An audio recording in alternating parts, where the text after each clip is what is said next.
मायावती ही उस समाज का नेतृत्व करती हुई नजर आ रही है और इस चुनाव में भी स्थिति बिल्कुल उस तरीके की रहेगी। आरक्षित सीटों की जहाँ तक बात है तो आरक्षित सीटों पर जो है भाजपा या फिर जो इंडिया गठबंधन के प्रत्याशी होंगे उस वजह से कहीं ना कहीं एक नुकसान जरूर देखने को मिलेगा। लेकिन अबरार मायावती जो दलित वोट बैंक को साधने की कोशिश कर रही हैं, इसमें यहाँ पर दावे किए जा रहे थे कि इंडिया ब्लॉक की तरफ अगर वह जाती हैं तो 10 सीटें जिस पर पहले से ही मायावती कब्जा करके बैठी हैं और ऐसे में यहाँ पर ये कहा गया था कि कहीं ना कहीं तकरीबन 20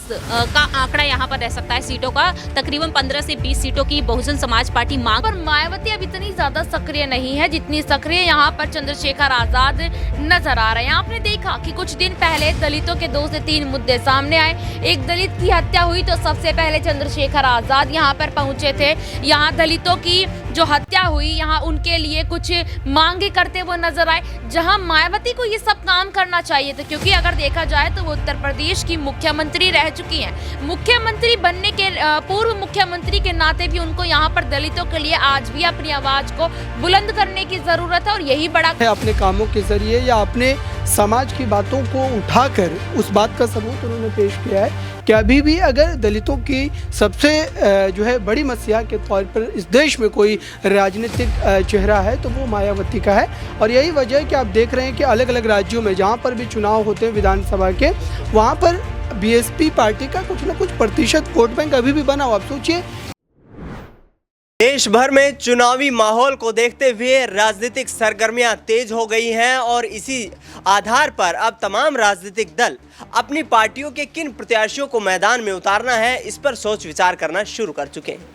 देश की सबसे बड़ी इस वक्त की राजनीतिक पार्टी भारतीय जनता पार्टी ने 195 उम्मीदवारों की अपनी पहली सूची जारी कर दी है, जिसमें कई दिग्गज नेताओं के टिकट कट गए हैं। लेकिन जिस तरीके से इंडिया गठबंधन का यहाँ पर गठन किया गया था, अब वो इम्तिहान की घड़ी आ चुकी है जब इंडिया गठबंधन को अपने पूरे इस चुनावी समीकरण में खरा उतरने की एक चुनौती पेश करनी है। जी हाँ, लेकिन इसके लिए ज़रूरी हो जाता है कि दलित वोट बैंक के साथ साथ तमाम जो इलाके आते हैं जहां पर दलितों की भूमिका कहीं ना कहीं निर्णायक भूमिका रहती है, वहां पर मायावती और चंद्रशेखर, जिन्होंने अपने जो पत्ते अभी तक साफ नहीं किए हैं, आगामी वक्त में किस तरीके से अपनी रणनीति बनाते नजर आएंगे। आपको बता दें कि विशेष तौर पर उत्तर प्रदेश की बात करें, 80 लोकसभा की सीटें आती हैं जिसमें 17 सीटें आरक्षित सीटें मानी जाती हैं। ऐसे में मायावती की भूमिका काफ़ी अहम हो जाती है। इतिहास के पन्नों को पलटें तो 2019 के लोकसभा चुनाव में मायावती को 11 सीटों पर जीत हासिल हुई थी जब समाजवादी पार्टी के साथ इन पार्टियों का गठबंधन चल रहा था। न्यूज़ रूम में इस वक्त मेरी मौजूदगी है और इस पूरे घटनाक्रम पर चर्चा करेंगे तमाम सहयोगियों के साथ कि आखिरकार मायावती जो कि 17 आरक्षित सीटें हैं उनको भुनाने में 2019 में नाकाम रही थी, क्या अब 2024 में अकेले दम पर हुंकार भरते हुए भुना पाएंगी? सबसे पहला सवाल रहेगा। यहाँ पर मेरे सहयोगी प्रांशी मेरे साथ मौजूद हैं। प्रांशी, जिस तरीके से मायावती की भूमिका को देखा जाए, 17 सीटें 80 में से आरक्षित सीटें मानी जाती हैं, मायावती अकेला चुनाव लड़ने का दम भरती नजर आ रही है, किस तरीके से देखती हैं, क्या यहाँ पर कोई सफलता मिल पाएगी? देखिए, फिलहाल जिस तरह से मायावती फैसले ले रही हैं, 80 की 80 लोकसभा सीटों पर वह दावा करती हुई नजर आई हैं, साफ तौर पर कहती हुई नजर आई हैं कि अकेले ही वह इन लोकसभा चुनाव को लड़ेंगी, किसी भी राजनीतिक दल का वह समर्थन नहीं चाहती। लेकिन इसके बावजूद हम सभी ने देखा है कि मायावती को समर्थन देने के लिए कांग्रेस पार्टी भी राजी है। दूसरी ही तरफ देखा जाए तो समाजवादी पार्टी कहीं ना कहीं आज भी कोशिशों में जुटी हुई है। इसके अलावा यह भी देखा गया है कि मायावती जो दलित वोट बैंक को साधने की कोशिश कर रही है, इसमें यहाँ पर दावे किए जा रहे थे कि इंडिया ब्लॉक की तरफ अगर वह जाती हैं तो 10 सीटें जिस पर पहले से ही मायावती कब्जा करके बैठी हैं और ऐसे में यहाँ पर यह कहा गया था कि कहीं ना कहीं तकरीबन 20 का आंकड़ा यहाँ पर रह सकता है सीटों का। तकरीबन 15 से 20 सीटों की बहुजन समाज पार्टी मांग करती हुई नजर आ सकती है। लेकिन इसमें देखा गया कि 62 सीटों पर समाजवादी पार्टी चुनाव लड़ती हुई देखी जा रही है, 17 पर कांग्रेस और ऐसे में 1 सीट पर चंद्रशेखर आजाद जो नगीना सीट से चुनाव लड़ते हुए नजर आएंगे। और ऐसे में यहाँ पर मायावती के लिए एक बड़ी चुनौती बनकर उभरे चंद्रशेखर आजाद। दलित वोट बैंक को वह भी साधते हैं, मुस्लिम वोट बैंक की बात कर ली जाए, चाहे यहाँ पर अन्य पिछड़े वर्ग की बात कर ली जाए, तो चंद्रशेखर आजाद लगातार सोशल मीडिया के जरिए यहाँ पर अपनी बात रख रहे हैं। और उत्तर प्रदेश में कई क्षेत्रों में जो घटनाक्रम होते हुए नजर आ रहे हैं दलितों के लिए, उस लिहाज से देखा जाए मायावती कहीं ना कहीं पिछड़ती हुई नजर आ रही है। तो 17 आरक्षित सीटों की अगर बात कर ली जाए तो कहीं ना कहीं मायावती जिस तरह से, क्या अकेले यहाँ पर चुनाव लड़ते हुए मायावती को वो सफलता मिल पाएगी? 2022 के विधानसभा चुनाव की बात कर ले तो वहाँ पल्ले हाथ कुछ नहीं लगा था। लेकिन यहाँ पर देखा जाए जिस तरह से आप बात कह रहे हैं तो फिलहाल तो ऐसा कुछ नजर नहीं आ रहा है कि मायावती अकेले ही यहाँ पर ये चुनावों में जीत हासिल कर ले। वही सीटें रहेंगी जहाँ पर बसपा का वर्चस्व आज भी कहीं ना कहीं कायम है, लेकिन बाकी की अन्य जगह पर देखा जाए तो मायावती कहीं ना कहीं अपनी पार्टी को नुकसान पहुंचाती हुई ही देखी जा सकती हैं। अब आने वाले समय में यही देखने वाली बात होगी कि क्या यहाँ पर मायावती AIMIM के साथ गठबंधन कर ही लेंगी या फिर नहीं, क्योंकि ये बात यहाँ पर जो निकलकर सामने आ रही है, असदुद्दीन ओवैसी की जो पार्टी के नेता हैं कहीं ना कहीं संपर्क साधने की कोशिश कर रहे हैं और ऐसे में यहाँ पर बहुजन समाज पार्टी के साथ गठबंधन करने को लेकर कोशिशें अब भी जारी हैं। बिल्कुल, यहाँ पर मायावती किसी ना किसी गठबंधन में शामिल होकर कहीं ना कहीं अपना जो चुनावी आधार है उसको बचाए रखने की कोशिश करती नजर आ रही हैं। आगामी वक्त में देखा जाए तो यहाँ पर उनकी मुश्किलें जो है कम होने का नाम लेती नहीं नजर आ रही, क्योंकि 10 जो वर्तमान सांसद हैं वो भी कहीं ना कहीं पार्टी को छोड़कर जाने की यहाँ पर कोशिश करते नजर आ रहे हैं। ऐसे में मायावती की कहीं ना कहीं कोशिशें यही हैं कि तमाम राजनीतिक चाहे छोटे दल हों उनके साथ मिलकर के राजनीतिक साख को बचाए रखने की कोशिश की जाए और बहुजन समाज पार्टी का जो आधार है, जो दलितों की मसीहा के तौर पर मायावती जानी जाती हैं, उस आधार को बचाए रखा जा सके। नेहा से अगला सवाल लेंगे। नेहा, जिस तरीके से चंद्रशेखर आज़ाद कहीं ना कहीं सक्रिय राजनीति में अपनी सक्रियता बढ़ाते नजर आ रहे हैं, दूसरी तरफ देखिए तो मायावती के लिए यहाँ पर चुनौती बनती हुई नजर आ रही है, क्योंकि मायावती सक्रिय नहीं है, दलितों के मसीहा के तौर पर खुद अपने आप को चंद्रशेखर पेश कर रहे हैं। किस तरीके से देखती है आगामी चुनाव में क्या असर रहने वाला है? देखिए,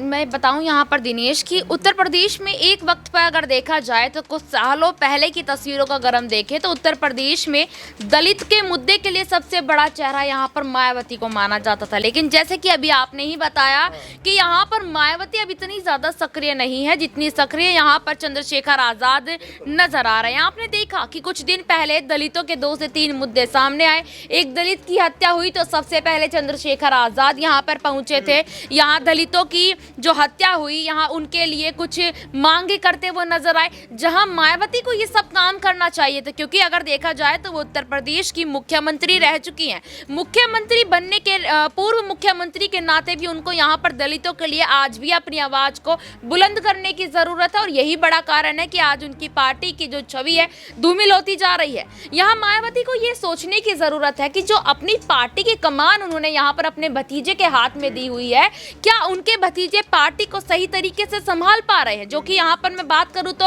आकाश आनंद की, जो हमेशा चर्चा में रहते हैं। तो देखिए यहाँ पर चंद्रशेखर आजाद कहीं ना कहीं मायावती से आगे बढ़ते नजर आ रहे हैं और वो अगर ऐसे ही एक्टिव होते नजर आए तो लोकसभा चुनावों में इस बार कुछ खेल करते जरूर नजर आएंगे। बिल्कुल, यहाँ पर चंद्रशेखर आजाद आगामी चुनाव में एक बड़ा खेल करते हुए नजर आ सकते हैं। अबरार से अगला सवाल जानेंगे कि आखिरकार जो 17 आरक्षित सीटें हैं जिनको साधने की कोशिश कहीं ना कहीं चंद्रशेखर आजाद मायावती दोनों पक्ष करते नजर आ रहे हैं, 17 सीटों पर क्या यहाँ पर मायावती उतनी मजबूत अबरार नजर आती हैं जिस आधार पर जो 17 आरक्षित सीटें हैं वहाँ चंद्रशेखर अपनी मजबूती बढ़ा रहे हैं?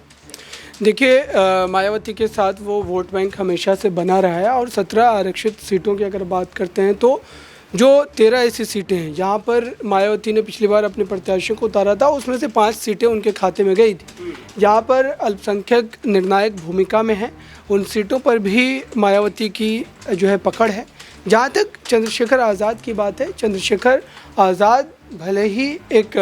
विकल्प जो आप कह सकते हैं बनते हुए नजर आते हैं, लेकिन अभी भी राजनीतिक रूप से अगर देखा जाए तो कई ऐसे पहलू हैं, कई ऐसे चीज़ें हैं जिसको अभी भी पार करना बचा है उनके लिए, क्योंकि समाज के लिए जो लंबे समय से मायावती ने काम किया या फिर उनके शासनकाल में जिस तरीके से जो है दलित तबकों को कहीं ना कहीं एक उछाल मिली नौकरियों में या फिर अलग हर मोर्चों पर, वो अभी भी समाज उस बात को कहीं ना कहीं क्रेडिट देता है। मायावती भले ही इस समय राजनीतिक रूप से आपको उतनी ज़्यादा सक्रिय नज़र नहीं आती हो, लेकिन उसके बावजूद भी दलित वर्ग अभी भी मजबूती के साथ उनके जो है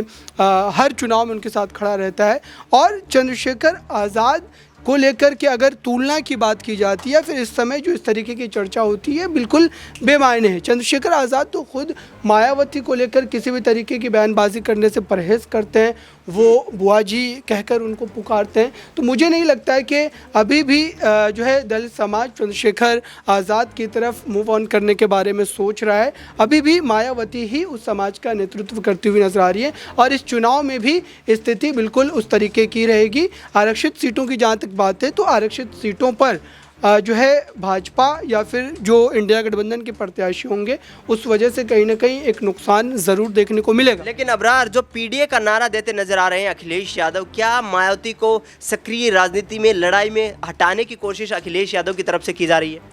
देखिए, पीडीए का नारा अखिलेश यादव ज़रूर दे रहे हैं, लेकिन ये पीडीए का नारा देने से आप दलित वोट बैंक को अपनी तरफ नहीं खींच सकते, क्योंकि उस वोट बैंक को लेकर लगातार मायावती ने जो है अपने कामों के ज़रिए या अपने समाज की बातों को उठाकर उस बात का सबूत उन्होंने पेश किया है कि अभी भी अगर दलितों की सबसे जो है बड़ी मसीहा के तौर पर इस देश में कोई राजनीतिक चेहरा है तो वो मायावती का है। और यही वजह है कि आप देख रहे हैं कि अलग अलग राज्यों में जहाँ पर भी चुनाव होते हैं विधानसभा के, वहाँ पर बीएसपी पार्टी का कुछ ना कुछ प्रतिशत वोट बैंक अभी भी बना हुआ। आप सोचिए कि मायावती ना तो आप सड़कों पर नजर आती हैं, वो ना पार्टी का संगठन उस तरीके से हर मोर्चे पर सरकार के खिलाफ प्रदर्शन करता नजर आता है। अगर इन तमाम कमियों के बावजूद भी पार्टी अपने वोट प्रतिशत को बचाकर चल रही है और वो वोट प्रतिशत उनके साथ बना हुआ है, भले ही उतार चढ़ाव ज़रूर आया है, तो ये कहीं ना कहीं ये उनकी राजनीतिक मजबूती को दर्शाता है।